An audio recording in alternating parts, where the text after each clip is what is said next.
Bandwidth for Changelog is provided by Fastly. Learn more at fastly.com. We move fast and fix things here at Changelog because of Rollbar. Check them out at rollbar.com. And we're hosted on Linode servers. Head to linode.com/changelog. This episode of The Changelog is brought to you by Hired. One thing people hate doing is searching for a new job. It's so painful to search through open positions on every job board under the sun. The process to find a new job is such a mess. If only there was an easier way. Well, I'm here to tell you that there is. Our friends at Hired have made it so companies send you offers with salary, benefits, and even equity up front. All you have to do is answer a few questions to showcase who you are and what type of job you're looking for. They work with more than 6,000 companies, from startups to large publicly traded companies in 14 major tech hubs in North America and Europe. You get to see all of your interview requests. You can accept, reject, or make changes to their offer even before you talk with anyone. And here's the kicker, it's totally free. This isn't going to cost you a thing. It's not like you have to go there and spend money to get this opportunity. And if you get a job through Hired, they're even going to give you a bonus. It's normally $300, but since you're a listener of the Changelog, they're going to give you $600 instead. Even if you're not looking for a job, you can refer a friend and Hired will send you a check for $1,337 when they accept the job. As you can see, Hired makes it way too easy. Get started at hired.com/changelog.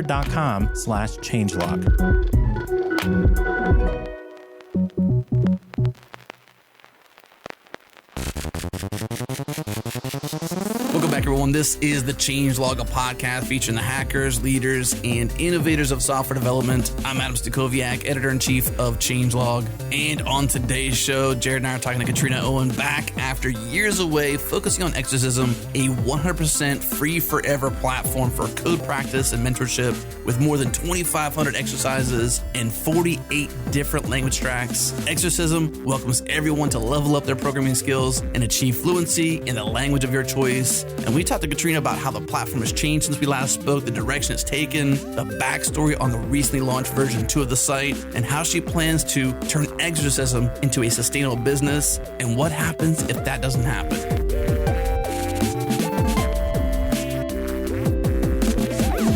Well, Katrina, it's been, I guess, a journey. You've been on the show several times. You've been on Spotlight, you've been on GoTime, you've been on the Changelog. Exercism is your thing, but it's not your full-time thing. But it takes so much of your life up. And now you're here at version 2.0 with some big stuff happening. Let's catch us up. What's been going on? That's a really complicated question. Of course it is. We have an hour, so just go ahead. Yeah, we're listening.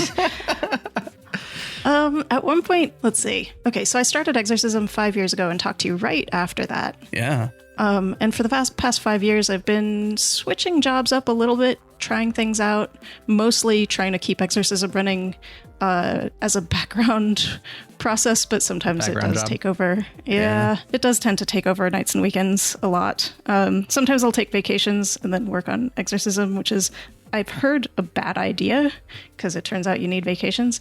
So I'm trying to fix that to where I actually get to take vacations.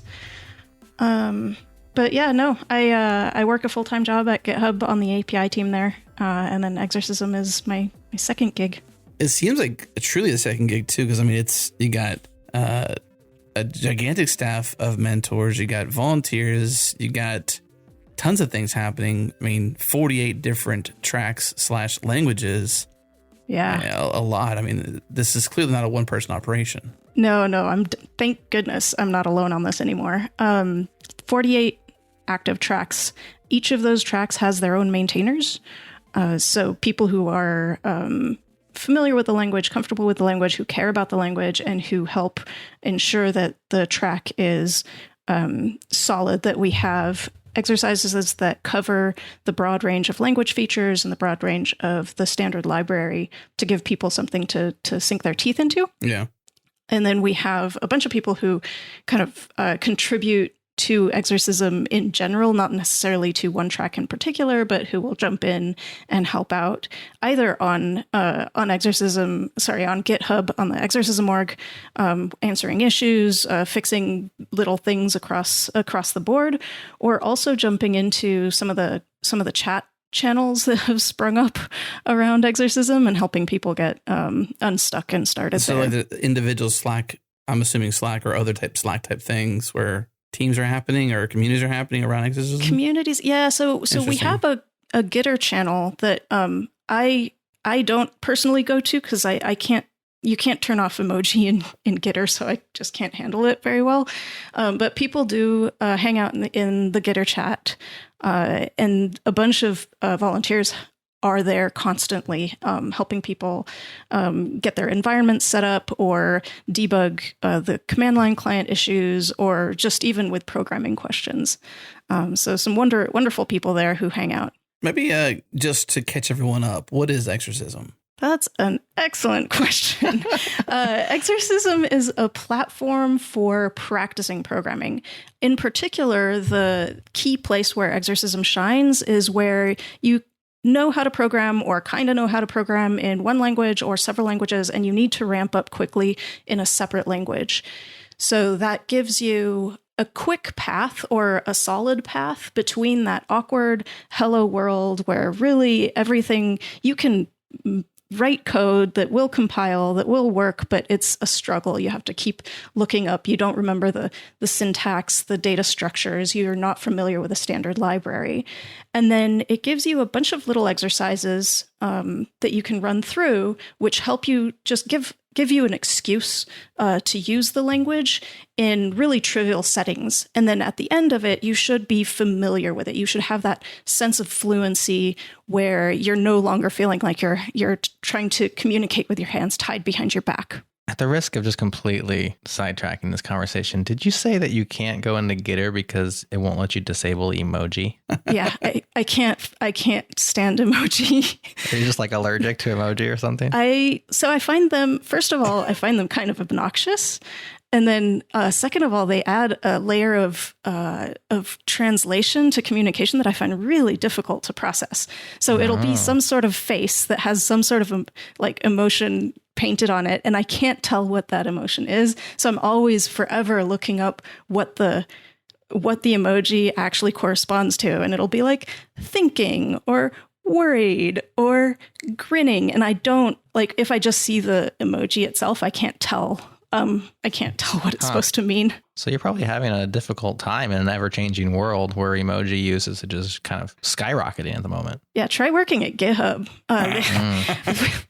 They literally will write out sentences that consist of emoji and assume that you'll know what it means.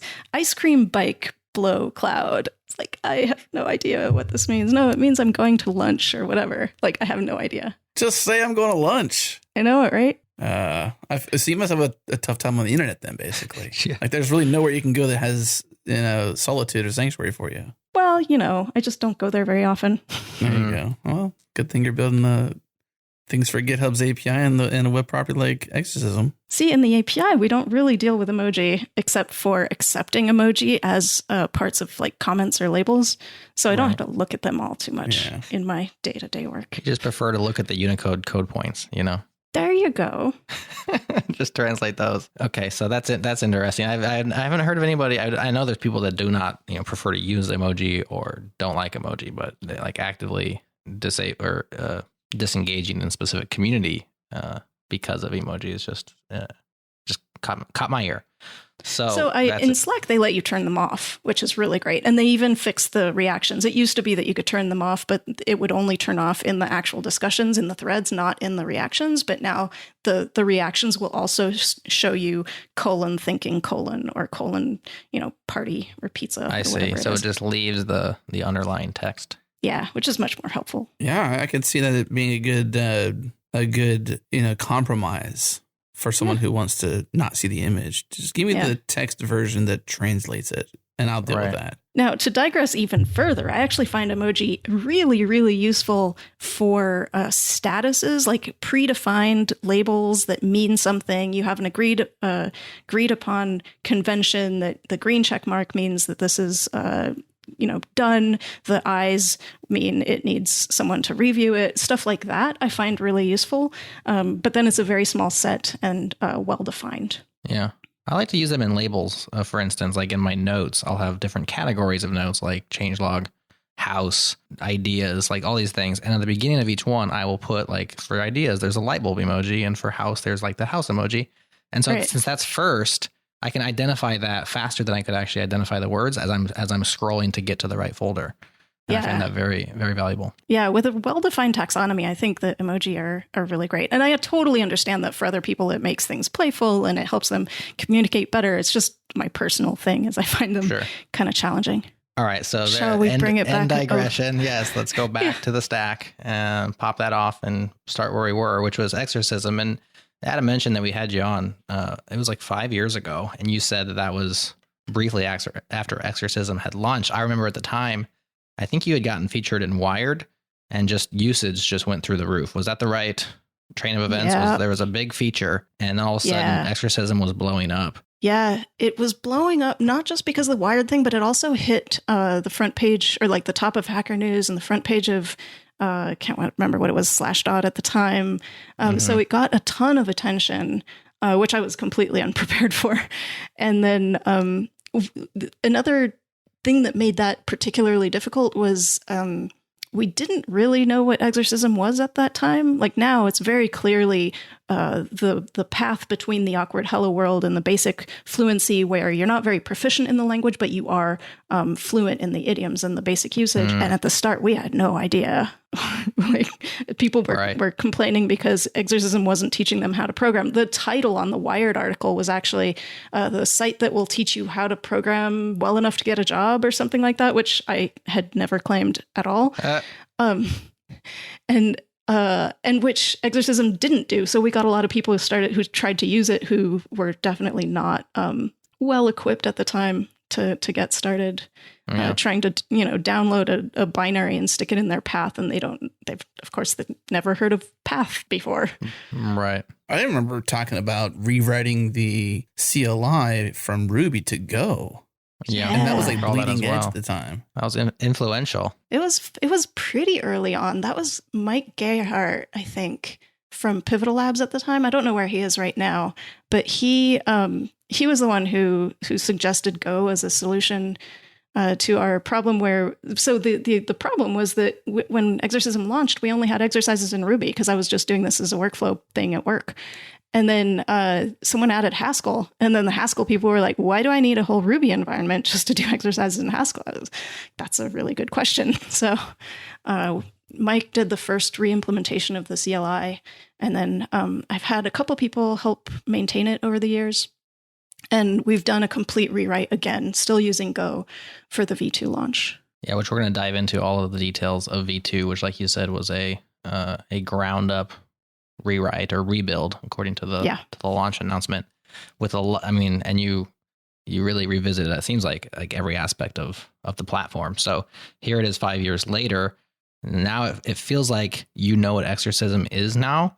And so maybe that's part of like this rebrand, and you can tell us a little bit about that journey. But I guess even more foundationally, Adam and I were wondering before we hopped on the phone with you about your motivations and desires with this, and where they were when you started it. And then, just to put it very frankly, like, why are you still working on this today? Yeah. And why have a second job, which is just a passion project? Tell us your motivations. Early on, at the beginning, I didn't really have a reason to do it other than that it scratched an itch that I had. And I thought it would be fun. And I was kind of right about that. It was a lot more work than I expected. But for a while there, I was doing it out of a sense of obligation, where I felt like I couldn't let the community down. There were thousands of people using it, and I got emails and tweets and things from people who were telling me how much it really helped them, get past a barrier or get their first job as a junior developer or land a gig using a new language. And so I felt this huge sense of obligation to not just drop it or let it die. Over time, I've found that as long as I get help, that it's not just all on me. I actually care really hard about this problem of fluency. There's something that's really challenging about learning how to program in a new language, especially if the language is in an unfamiliar paradigm. And what I find is that there are very many tutorials that are like, this is how the syntax works, or this is what you can find in the standard library. And then you have a ton of tutorials about this is how you write a reverse proxy in this language, or sort of the bigger problems. And there's a gap between where you are just getting started with a language and where you are actually ready to go write a reverse proxy. And what makes it really hard to write a reverse proxy is that not only are you trying to figure out how a reverse proxy is supposed to work if you don't know how to do that, but you're also trying to remember where to place the braces and how, do string templating or whatever it is in the language. And so I think that it's really important to be able to address that gap to help bring a lot more people into a lot more languages in a way that's really comfortable and challenges you just at the right level and gives you lots of feelings of successes, lots of small wins, so that you're not feeling dumb and stupid and overwhelmed and feeling like, no, maybe Rust is just too hard for me, or maybe Haskell is just too hard for me. Maybe I'm not smart enough. So it started as a scratching of an itch and perhaps an exploration and fun, as a lot of side projects do. And then at a certain point, because it was so useful and successful, it became, like you said, somewhat of an obligation. Like you had to keep it going for people. Yeah. And then, but then you started to speak a little bit more of, I guess, some of the, I don't know, maybe you're seeing the benefits more. And so there's some sort of intrinsic motivation beyond the obligation that you're hitting at now. Am I sensing what you're trying to say? Yeah, definitely. I care a lot about this type of solution for its own sake, rather than just like, this needs to exist and therefore I will write it. You also asked about why I have a second job, or why Exercism is my second job. Yes. So that's because I haven't actually put a business model around Exercism. And so everything is free and all the work is volunteer. So I need to pay my bills. So I have a second job. Did you try that? Did you think about that? Are you thinking about that? I know you say Exercism is 100% free forever in bold. So that doesn't mean you can't monetize in other ways. Right. But that's a principle that you've laid out. That being said, I mean, everything else about the new website, to me and to Adam as well, feels very professional, very business. The team of 5, core team, hundreds of mentors, thousands of people using it.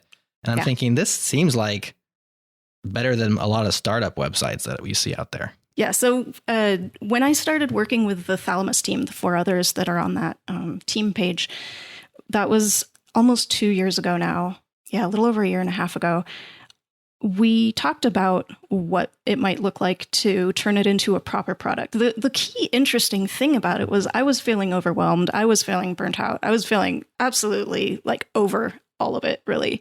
And still feeling that burden of like, I just have to do it. And I'm kind of on my own, even though we have thousands of people who are contributing to the open source side of things. There are a lot of types of work that don't get done within the framework of open source. And so I was really feeling the burden of it. And I was talking to Jeremy Walker, who's on the team page there, and was telling him, I was whining, basically. I was complaining about how there was so much to do and I didn't really understand how to fix any of it. And the product was terrible and the user experience was terrible. And I had 200,000 users. And he was like, you have what? Right. And he's run a number of businesses. He's, created and sold a startup and runs several startups. So he was like, wait a second, stop there. And I can't remember what the number was. It was some big number. It was stop right there. So he explained the thing that should have been obvious, which is I had found, something that worked. The core idea worked. And all of the stuff that was missing was just the design, the user experience, the marketing, the business model, all of that. Whereas a lot of what he was saying was a lot of startups start with, an idea and they do the design and they do the product work and they might not actually have something that gels, that fits. And so he said, this is totally solvable. And then he offered to help solve it. So he and his team worked with me over the course of 18 months, and they did phenomenal work. For the first 8 months, we only asked questions, basically. We started digging into, well, who uses Exercism? What are they using it for? At what points when you're learning a language are you feeling vulnerable? What are the negative emotions that are associated with using Exercism? How could we avoid that or mitigate that? What does it mean to be done with a language track? What does it mean to be done with an exercise? All of these questions led us to really go to the fundamental meaning of what is Exercism and how does it need to be structured in order to properly support people's learning, to cover just this bridge. And it turned out like there were so many things where we were optimizing previously for 3 groups of people who are learning to program for the first time or who are learning their first programming language, professional programmers who are ramping up in a second language because they need it out of curiosity or for a project or a new job. And then the third group was what we like to call the artisans, the people who really care about the idioms and readability and how do you best use, Ruby to make it feel and smell and taste like Ruby. And what we found is those artisan conversations are super interesting. They go so deep. They will spend, dozens of comments going back and forth to explore the nuances in some, super arcane part of the language. And that's fun, but it's not actually what Exercism is about. And same with the people who are new to programming. In order to successfully use Exercism right now, you have to have already installed a programming language on your computer. You have to know how to assign a variable and write a function. So we're not going to be teaching you to program from 0 to 1, which helped us narrow in what the feature set needs to be and then how to optimize that path from Hello World to basic fluency. I think it's pretty incredible to have fit, as you call it, product market fit out of the box. But at the same time, as you mentioned, the examination of like actually who you are, the ability to get to the next step successfully. Jerod, that resonates with us like a lot. I mean, as she was saying that, I was thinking like that's what we did. We had to figure out who we were to actually be who we thought we were. You know what I mean? Yeah. Like we couldn't be successful without doing a retrospective on who we actually thought we could be or should be and who actually we thought was benefiting from what we do. Yeah. And the ultimate goal is actually to earn some money so that we can hire people to do a lot of the work that doesn't happen naturally through just the normal day-to-day open source contributions and that sort of thing. But it was really important to get the website out and launched and the design finalized, or at least to the point where we could launch before starting to talk about or at least talk to the partners that we hope to connect with in order to generate some revenue. So the plan is to potentially generate revenue, or for sure? For sure, but not by charging individuals who use the website. Gotcha. Yeah, so we have 2 ideas right now around how what we think might make sense for Exercism. The first is to look at community sponsorships, in particular for language tracks, individual language tracks. So we have a Rust track. It's really popular. It's one of the top 3 tracks on Exercism. And I have reached out to the Rust team to work with them to make sure that Exercism is the best possible funnel into their community, that we cover the language features that make sense to cover for Rust. And especially with Rust, like there are some language features that are really different from what a lot of people are used to.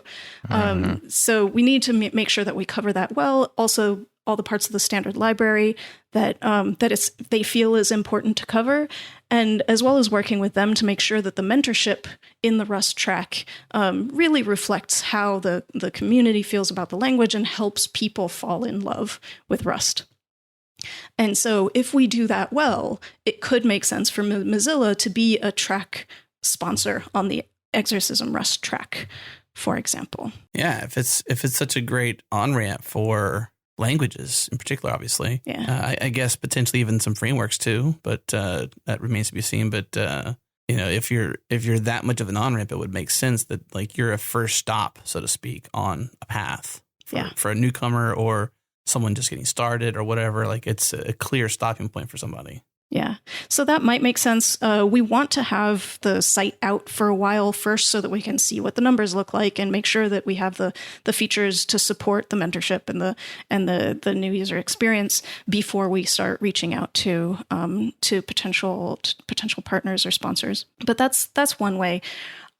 Another thing that we have been considering is partnerships who are in publishing. So someone who creates a lot of great content for Python, it might make sense to have sponsors in the Python track to say, hey, you've completed the Python track. Here are some great next steps for you.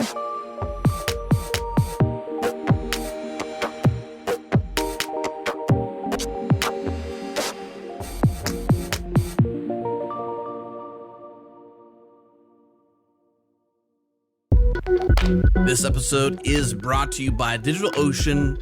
DigitalOcean is a cloud computing platform built with simplicity at the forefront, so managing infrastructure is easy. Whether you're a business running one single virtual machine or 10,000, DigitalOcean gets out of your way so teams can build, deploy, and scale cloud apps faster and more efficiently. Join the ranks of Docker, GitLab, Slack, HashiCorp, WeWork, Fastly, and more. Enjoy simple, predictable pricing. Sign up, deploy your app in seconds. Head to do.co/changelog, and our listeners get a free $100 credit to spend in your first 60 days. Try it free. Once again, head to do.co/changelog.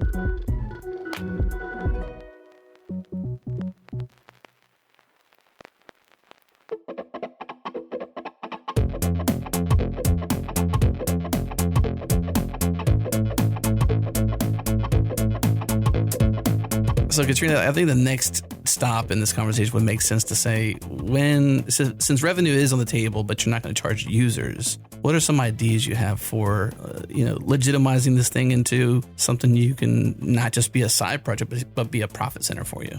Yeah, so there are a number of things that I think we can do and that I've talked about with Jeremy and the others at Thalamus.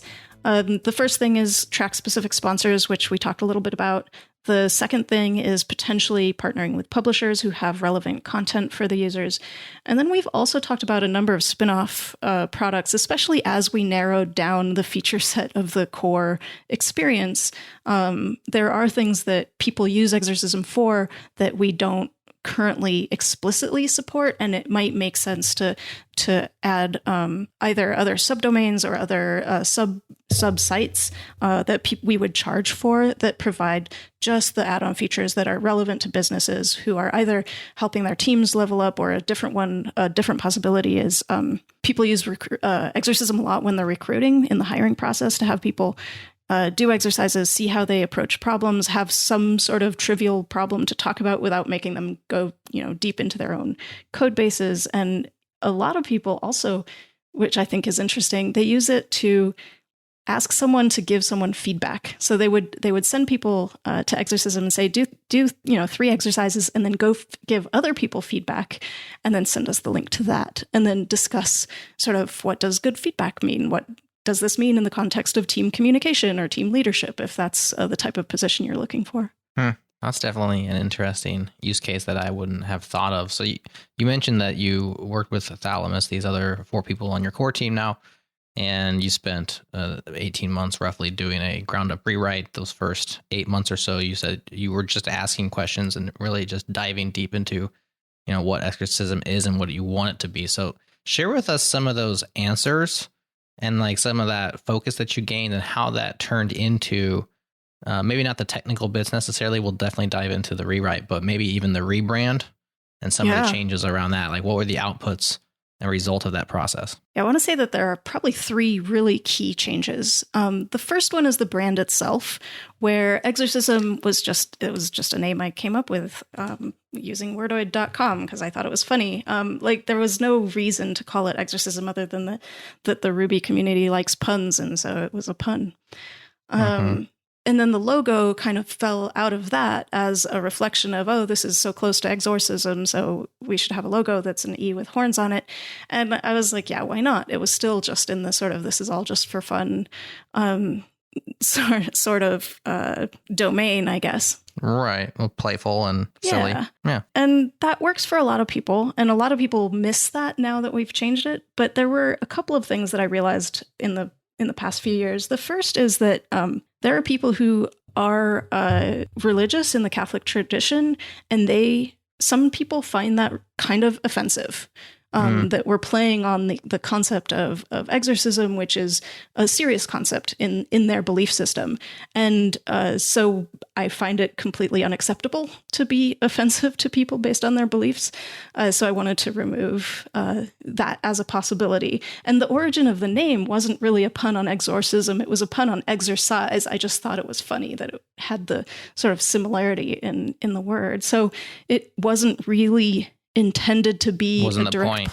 Yeah, it wasn't the point. And then the original tagline was "The devil is in the details," but that's because it's amazing what you can learn from 20 lines of code. Like, from really going deep into every detail on 20 lines of code, you can learn really fascinating things about your assumptions about programming, about how you communicate, about how a language works. And so that was much more. So it was all part of that whole playful thing, but it played far too heavily on the idea of the devil. And so that was something that we wanted to move away from. And likewise, the color was very sort of aggressive and pink.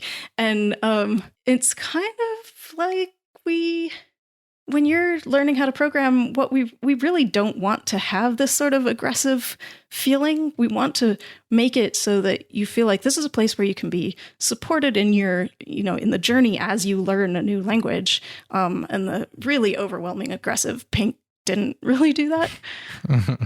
And then the third thing was that every once in a while someone would see the logo and they'd be like, oh, is this an emotional support group for people who don't like Internet Explorer? And once you've seen it, you can't really unsee it. And that's also not the point. So yeah, we moved away from that. That's really funny. Did you get a lot of those? I mean, Enough. More than Too once. many? Yeah. I thought it was, I didn't mind so much, but it's definitely not. Like, again, I don't want to link this to some particular technology that already exists, or if people have bad feelings about it, like, that's definitely not what I want them to associate with it. What did you learn about the learner type? What do you call the learner in your taxonomy? Sometimes I call them learner. Sometimes I call them author. Okay. Like just the author of a submission, but as opposed to mentor. So that's usually in context of author versus mentor. Gotcha. But yeah, I prefer learner over student because we're not teaching anything. We're helping you learn something. So the learner then, you'd mentioned doing some introspection on like what their focus was. Like you said, you optimized for 3 different types. Did you whittle that down to 1? What was the change there? Yeah.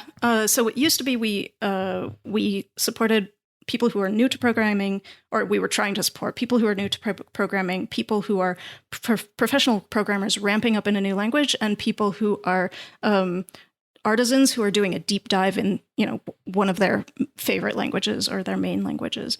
And we completely have removed any features that are optimizing for the artisans who are doing a deep dive in their primary languages, as that's really, it doesn't cover the awkward hello world to basic fluency pathway, though we will be adding back team features which will let them set up their own sort of space to go do those deep dives together. It's just we're not optimizing the core experience for that.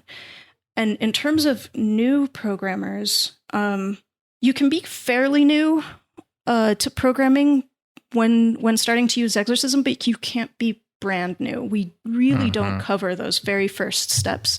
And I don't know if we will. I was talking a little bit with the Rust team earlier today, and they had some suggestions on how we might help bridge the gap for those who are not so familiar with some of the basic programming concepts in themselves. But overall, we're aiming at people who at least have some basic knowledge in programming. So they might be learning their first language, and they might have done a couple of months worth of, the weekend meetups or workshops or some of the online tutorials and some of those things, and be ready to actually get started using the language. And they often, people will say, oh, you just need to write a lot of code. And it's like, yeah, well, what do I write? How do I do that? I don't really know even what problems to tackle. And so this gives people sort of an easier easier ramp into just ideas of things to use the language for to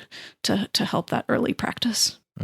One piece of advice that I give to people who are trying to get into the industry is to find something real that they want to exist in the world that doesn't exist, especially if it's like they want to get into web development.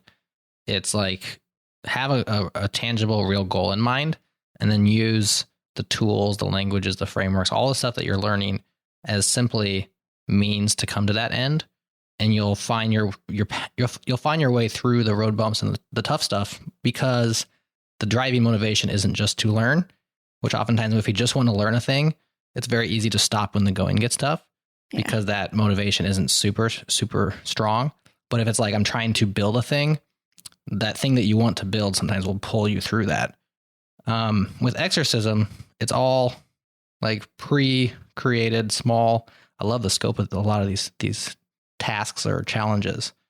Do you feel like there's a missing piece there, or do you feel like it's different strokes for different folks? Just what are your thoughts on kind of challenges versus real world things? I completely agree that having a real world goal makes it much easier to stick with it.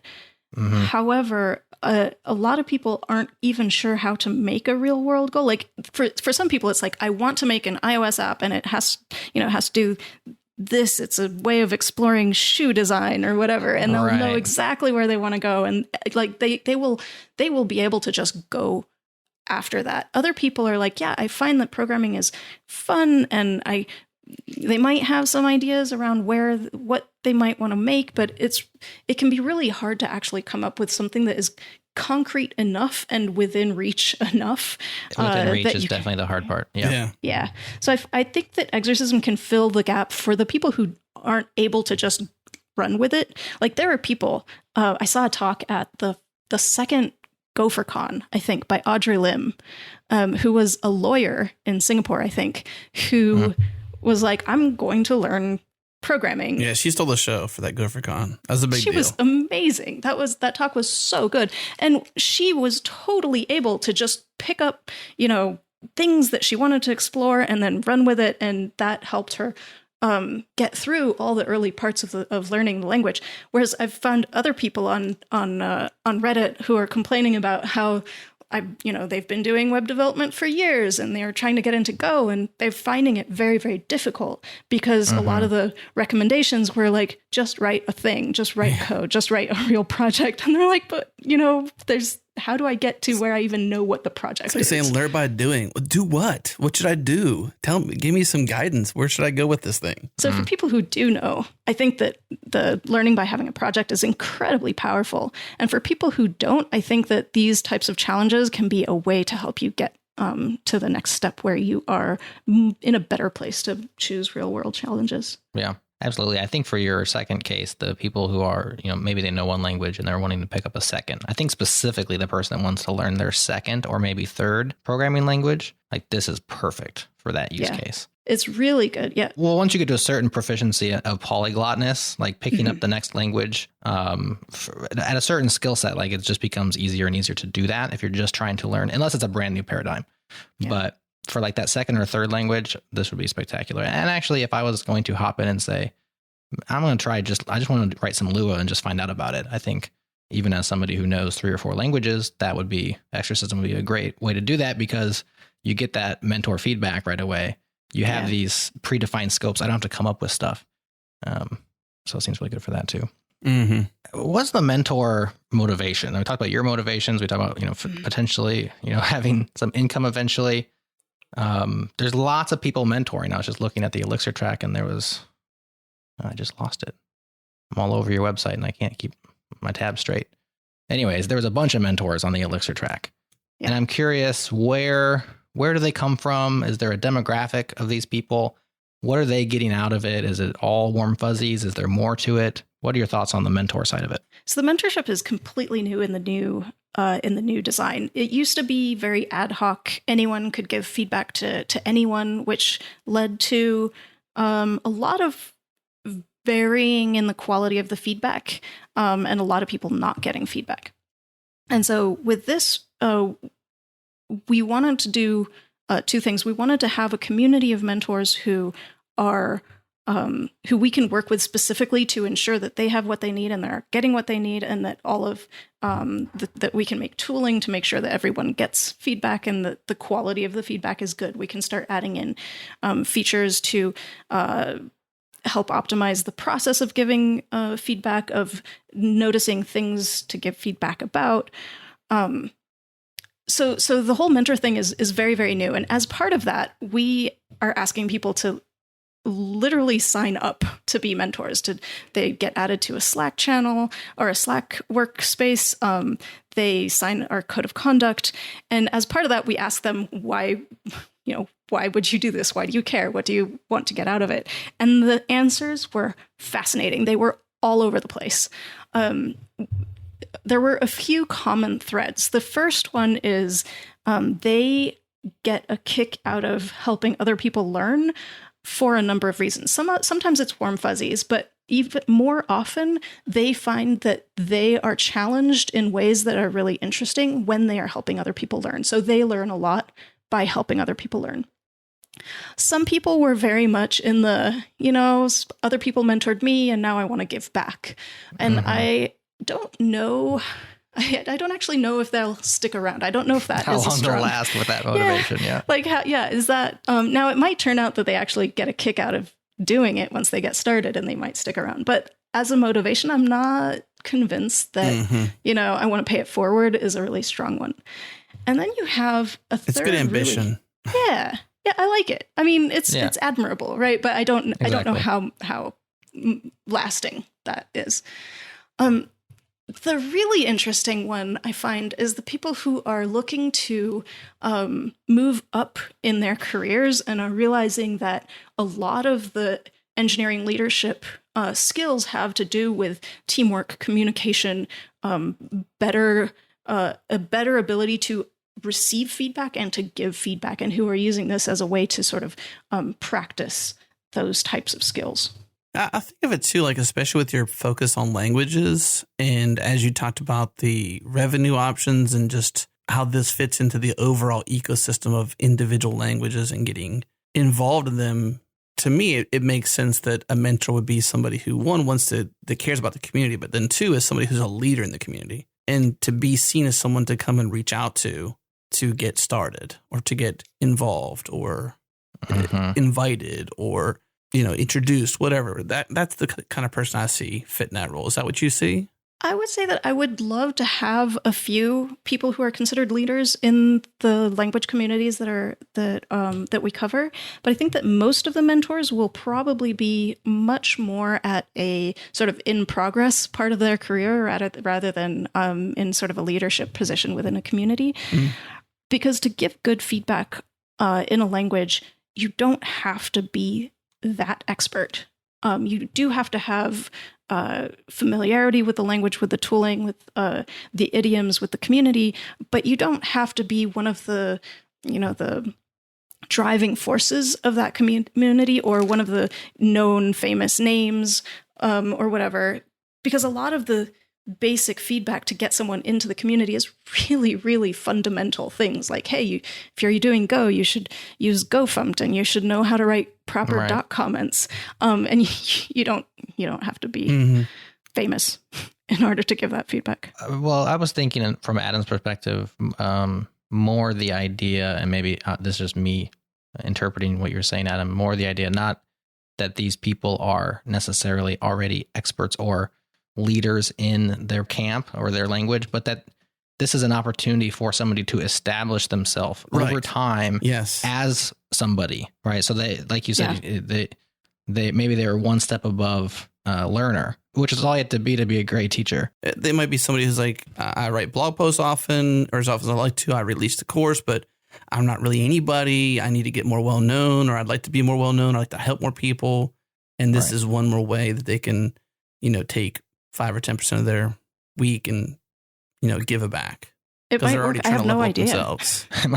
Well, similar to the motivation of people who help other people on Stack Overflow, and a lot of them are it's gamified. I don't know if you're doing any gamification with Exercism mentorship, but they're going for it gives them the street cred over time. And so they think that all that helping will eventually come back to them. And I think in certain cases it does. Yeah. And if I can masquerade around, I guess use that word in a good term, around Exercism.io and as a mentor, then I, for one, I mean, sure, I'm helping people, but I also, get to, I guess, have some notoriety, some clout, some abilities, some sort of superpowers. I don't know. I'm somebody there to help. Yeah. You're just there to masquerade. That's right, masquerade. Well, the other thing about it, which I've mentored or I've taught web development to people. And so I've learned this very much firsthand. And you'll learn this as you begin to mentor other people, is that actually it's like a life hack because you're the one that's learning more than the learner. Absolutely. It solidifies, it questions things that you never questioned because you have fresh eyes asking you things that you wouldn't have thought of in the first place. And then, like you said, Katrina, is that you are honing your ability to communicate, empathize, and help other people. And that's like useful in every walk of life. Yeah. I see that. So what about the need for more mentors? Is there always always hiring, always more mentors kind of situation here? Is there a term of service? What are they signing up for? How do they sign up? What's the process? So there's a website that starts the process. It's mentoring.exercism.io. You are not committing to anything in particular when you sign up as a mentor. We hope to have enough mentors that nobody should have to do more than an hour a week, say. And we're still trying to figure out how many mentors does that mean? We think that to handle the current load, we need about 1,000 mentors. And so I think we currently have about 800. So we're falling down in certain tracks. We're falling down on giving feedback to some of the optional exercises. We're focusing on making sure that people get feedback on the core 15 or 20 exercises that we have used to define each track. But yeah, we always need more people, and we want people to be able to, go on vacation or, go on parental leave and not have to worry about giving feedback on exercism during that time. So we have a polyglot audience around here. So if you have specific tracks that you need mentors in, like if you're going to say, go ahead and name them out. Well, where do you need the most help? Somebody could have the biggest impact. I would say Python. It's our most active track by far. Not quite an order of magnitude, but it is probably 40% more active than the second most active tracks. Rust and Go and JavaScript and Java are probably the other tracks where we are always desperate for more people. An interesting thing is all the niche tracks, if you know PLSQL, boy, do I have work for you. It's so hard to find people who have enough fluency with some of these more niche languages to actually step in and mentor. So some of those can be, if you know a niche language and we have it on Exercism, you can bet that your help would be greatly appreciated.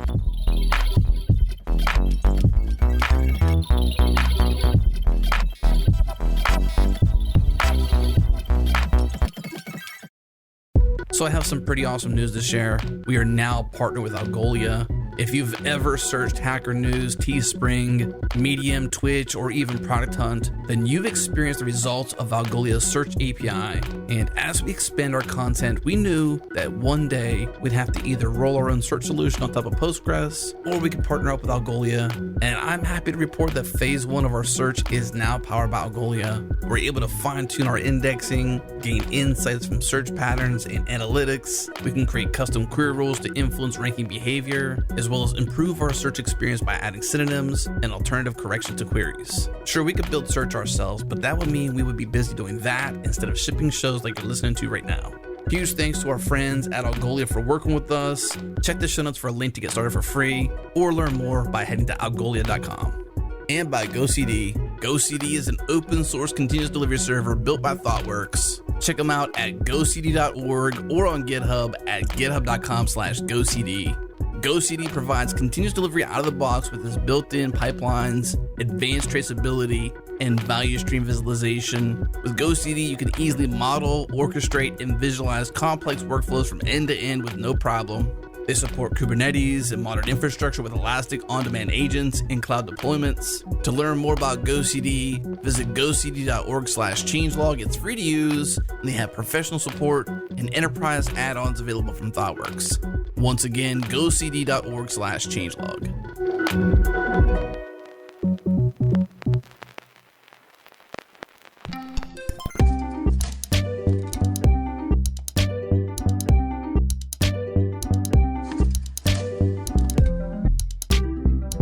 So Katrina, this rethink, this redo, this take two, we talked about the new branding. We've talked about this new mentorship model and how you're making them official sign-up mentors. And then you also have the tracks themselves, which you've redesigned a little bit from the ground up. Tell us about what's new with the individual tracks, and then we'll get into how you went ahead and technically accomplish this. So in some ways, the tracks are what have changed the least if you just look at them. The description inside the repo on GitHub, it'll have the same exercises. It'll mostly have the same documentation. But we have fundamentally changed how we structure the track and how we lead you through it. So it used to be you would sign up to C# and we would give you one exercise and then the next one and the next one. And after about 110 exercises, you're done. And if we add more exercises, you're no longer done, which is kind of frustrating. It's frustrating for a number of reasons. The first is this moving goalpost, where if we add more exercises and if you are feeling completionist, suddenly we've kind of ruined your day. The second thing is that there are a lot of exercises that are that go down little rabbit holes or side explorations or are all about a thing that you don't really need to learn about or that you don't care about. And when we put everything linear, you if you were one of these completionist types of people, you often felt like you had to do all of the exercises in order to get through the track. And that's not really helpful and also not really true. When are you done with an exercism track? Well, it's kind of when you're feeling fluent. You have that basic fluency and that ease in the language. So if you are done after 20 exercises, there's no real reason for you at that point to do 100 more. So one of the big learnings there was came from role-playing games, where in a role-playing game, there's this core track through the game where you complete, certain challenges and you participate in certain activities, and you can finish the game just by doing that core track. But along the way, as you complete challenges, you unlock all of these side challenges that you can then go and explore if you want to. So some people might do the entire game straight through, and other people might spend, 4, 5, 8 times as much time going through all the little side explorations as well, and also finish the game. And there's not someone who didn't finish and someone who finished. No, everyone finished. Just some people took, a more scenic route or went more deeply. And so we wanted to replicate that with Exercism and chose to have, for every track, we choose a certain number, usually between, 15 and 25 core exercises that are required in order to complete the track. And all of the other exercises come in as optional exercises that get unlocked as you progress through the core exercises. And each core exercise, if you're in the mentored mode, you need to get the core exercise approved. Like, you need to work with a mentor and get it approved by a mentor before you can move on, which is one of the reasons why it's so crucial that we have enough mentors, so that we're not blocking people as they go. And then you always have a handful of optional exercises as well that you can play with as you're waiting for feedback or to explore. I love the idea of this path process because, there's times that I've felt like the loser who didn't finish. And you're certainly helping me. That. No, I don't want to be the loser. Yeah, Tell us more, Adam. None of us want to be the loser. It's a whole different show, Jerod. But I like that. The scenic route sounds really cool. I like that. Yeah. One of the discoveries that I had as I was talking to the Rust team recently was that, so they use Exercism when teaching their Rust Bridge workshops. And the math exercise, there are a bunch of little exercises that are mostly inspired by Project Euler exercises. So they're very math heavy. And a lot of the people who go through the Rust Bridge find that incredibly intimidating. So one of my next tasks is to go through all of the tracks on all of Exercism and script PRs to make sure that they're tagged as math so that you can just filter them away and not have to worry about them, but also that they're never on the core track, that they're always optional. Mm-hmm. So another thing we haven't talked about, and I think it's probably what we need to talk about next, is the technical side of the rewrite. Now, anytime somebody wants to start a big rewrite, Joel Spolsky comes out of the closet and slaps you across the face before you do it. No, people pull out that old blog post of Joel's, things you should never do, which is a ground up rewrite is like anathema. Yeah. And he's right. And we did it anyway. So I think that much. So this is the same thing as with refactoring, right? You should almost always refactor rather than do a rewrite, just because there is so much that you has been encoded into the existing code base, into the existing features, and that you're going to lose. In our case, we wanted to lose all of those accidental things. We really wanted to start from scratch. We had a much clearer idea. Once we had done the 8 months of exploration, we knew where we were going, and it had nothing to do with the existing site, which could be termed a prototype, but it did last for 5 years, so maybe not. So yeah, you were excited to lose a lot of stuff. That being said, was it still was it still a larger undertaking than you expected, or was it about what you were thinking? It was about what I was thinking, actually. The initial rewrite to get the basic features that we had actually sat down and thought, gee, this would be a good feature to have, rather than just kind of accidentally slapping together like the old site. That didn't take very long. The basic work was done in about 6 weeks. And then you have the other 90%. Exactly. And so that turned out to be the biggest problem wasn't actually writing the features. It was that we all have day jobs and other businesses that were running and all of that. And there were family crises. People ended up in hospitals. There was, for a number of reasons, there were 6 months there where we got nearly nothing done. People ended up in hospitals due to this rewrite? No, thank goodness. No. That's how unrelated. I'm like, geez, we're really pulling in the mentors here. Yeah. You have to take breaks. Yeah, totally. Vacations. Yeah, no. So the rewrite was about as much work as we expected, but it took much longer because we had unexpected life things happen. Mm-hmm. Maybe a recap on the tech itself of like, what's the architecture? So the site's in Ruby, you got the CLI that's written in Go, that's been rewritten, I guess, in Go. There's some other aspects. What's the breakdown of the architecture? Yeah, so the site itself, it used to be some cobbled together Sinatra apps, multiple Sinatra apps. Some of them were all mounted inside the same app. Some of them were running separately, along with a Ruby gem that I updated more or less every day to get all the changes to the tracks in. It was a complete mess, and it was also nearly impossible to contribute to because it was all custom. Nothing followed any sort of conventions, and Sinatra is fairly well documented, but it's really flexible, and so there was no good jumping in point, even if you were familiar with Ruby, to help out with the website. So we chose for the rewrite, we chose Rails, which is still Ruby, but it's a framework that is much more widely used than Sinatra, very well documented, and it's something that everyone on the core team is familiar with. So it was a really rapid.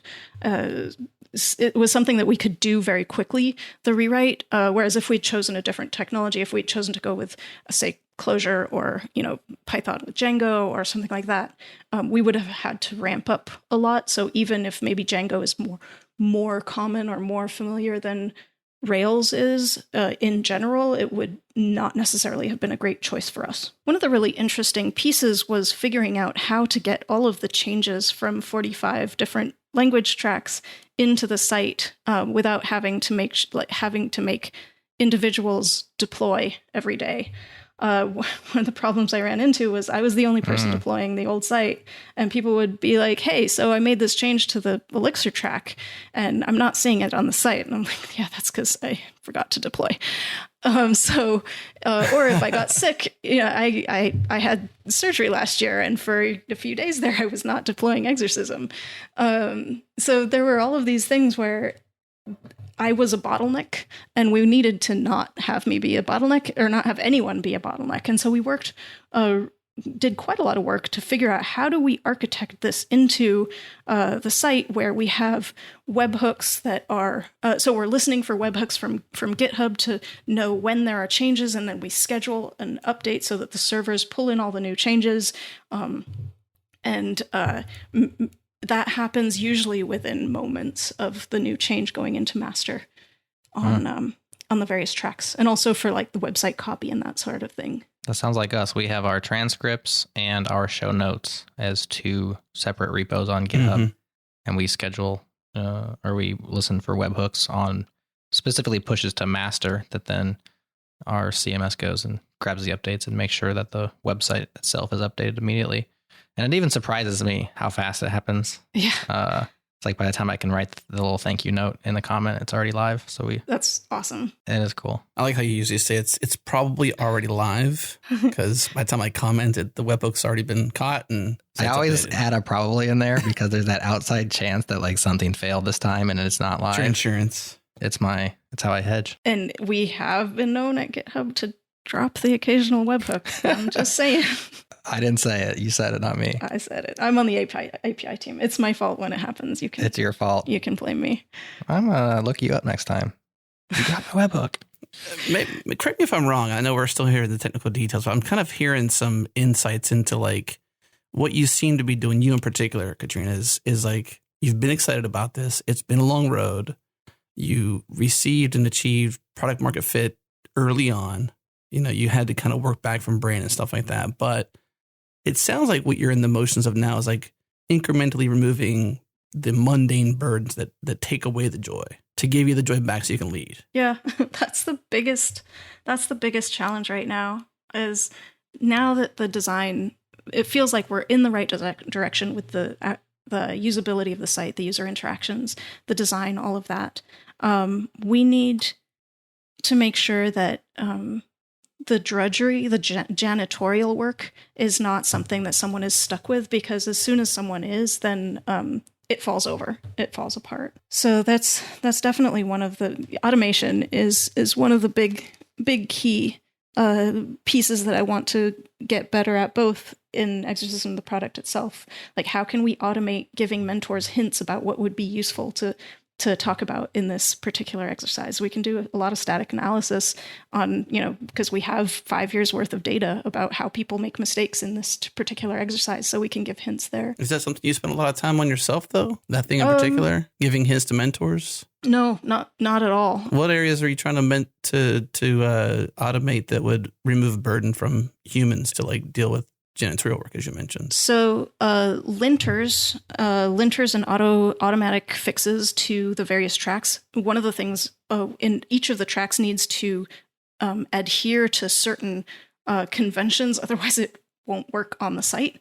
And so we're adding a huge number of various types of linters and auto formatting in config files, and making sure that so when you merge a mentor bio, we have CI that checks that if you wrote GitHub profile, you spelled GitHub correctly. Oh boy. If you have a link to a website, it has a protocol on it. So lots of little details that keep tripping people up and making people do work over again. Or like we find people who are manually reviewing and keep asking for the same fixes every time. We're adding linters to that. We're adding apps, GitHub apps. So specifically using the GitHub API to help make it easier to add more maintainers to different tracks. So right now, if like the people who are maintaining the JavaScript track have a new contributor who's been around consistently. They're enthusiastic. They give great feedback. They do good code reviews. They contribute, consistently over time and are really great to work with. We want to add them as a maintainer on the JavaScript track. Right now, the only person who can do that is me, because I'm the only org admin on the Exercism org on GitHub. And I don't actually want to give other people, well, aside from Jeremy at Thalamus, he's also org admin, but I don't want to be giving individual maintainers access to the admin parts of the Exercism org. So having an app that can let maintainers add other maintainers to their own tracks, but nothing else, is something that would reduce a significant burden. Another thing is we have a core set of problem specifications. So it's a description of an exercise, but without a language-specific implementation. And then various tracks take this specification and turn it into an implementation by adding a test suite and making sure that the README has what it needs for that language. And when we add a new problem specification, it would be really nice to have an issue open on every track that doesn't have that exercise yet, to let them know. So things like that, or when an exercise changes in some way, to have an app that will open issues everywhere where it is implemented in all the language tracks where we do have that exercise, to say, hey, take a look at this change, see if you need to do anything to update. I can tell you that automation on that, we've done a lot around here. CI is important. If I had to, if we had to wait for Jerod to be around, he's around a lot, but if we had to only rely upon Jerod to deploy, it'd be a pain in the butt. So have you got CI in place, you got other automations in place to remove yourself as the barrier to allowing others to progress. Yeah. I think that's crucial in any open source work as soon as there's any sort of volume. Yeah. And even like you mentioned, issue automation and stuff like that, that's key too. Cause you would forget the checklist. Oh, I should go and let these other, tracks know this change. It's just, if you can automate the things that make sense, the things you've done 17 times, you should probably automate that. Yeah, I still have to automate the release process on the CLI. That's one thing where I keep doing it. I keep telling myself, I just have to write the script that will upload all the binaries and everything to GitHub, and I keep not doing it. Well, there's always something to do, that's for sure. It's just a matter of is it something I should do today? Yeah. It's not so much should I do it, at all. What about the future? So, it's been 5 years. We've been on this journey with you. Obviously, we care deeply about you and the mission you're on and everyone involved. And, what's the future? Right? You got good branding behind you. You've got good design behind you. You got, clear, measurable goals to reach towards. What's the future for you? So I'm hoping that in the beginning of 2019, we'll be able to get some amount of revenue. And the first thing I want to do with that revenue is hire someone to help wrangle mentors, help work with the mentor community, figure out what tools are necessary, figure out what features are missing for mentors on the site, help with code of conduct violations, help mediate when people are unhappy, all of those sorts of things. And I think having a specific person whose job it is to be the mentor manager, I think is the most critical thing that we're missing right now. Mm-hmm. And then it would be lovely if Exercism over time could start paying the bills for some of the people who are putting in very large amounts, especially in the areas where open source is usually doesn't cover it. So all the product design work, user experience design, any of the business stuff. So figuring out how to reach out to partners and sponsors, or doing accounting stuff. Turns out you have to do that. So being able to pay people to do a lot of those pieces would be lovely. It would be amazing if we could hire people on short-term contracts to solve specific problems that aren't being addressed quickly enough in just the day-to-day open source things. And then I would love to see a way of really rewarding the community, the people who are part of the Exercism community and who have given a lot to Exercism. And I don't know how, what that looks like, whether it's custom swag, or do we invite people to a summit or, regional summits and have them share experiences or what. But I'd love to find a way, if we start getting some sort of revenue or funding to really acknowledge all of the work that people have put into it. Let me ask you a question that might be a little off color to some degree. We'll see how you receive it. But what happens if at the end of 2019, if you don't hit to a point where you have sustainably, income revenue coming in? Like revenue is one thing, but like sustainable revenue is another thing. So you're still kind of proving, you're in that space where you have some runway to generate something that creates revenue. So if over the next year, it seems like the future of Exercism requires some level of revenue. Not sure if it needs to be, like large amounts, but enough to sustain it. Like what happens if you don't get there? I don't actually know. I don't know. Like I have thoughts about it, but if we do end up in that situation, I might completely change my mind about how I feel about everything.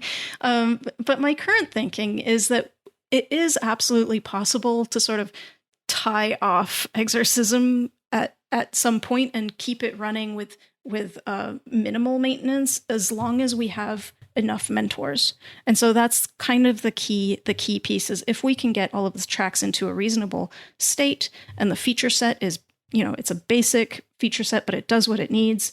And we have enough mentors rolling sort of on a rolling basis, then I think we could let Exercism do its thing without a huge amount of day-to-day effort.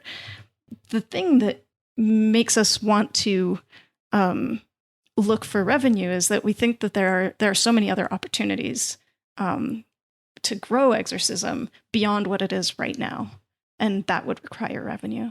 Yeah. Well, let me just say that I asked that as a devil's advocate approach, less like I actually think it's going to happen, more like I wanted to know what you would do if it did.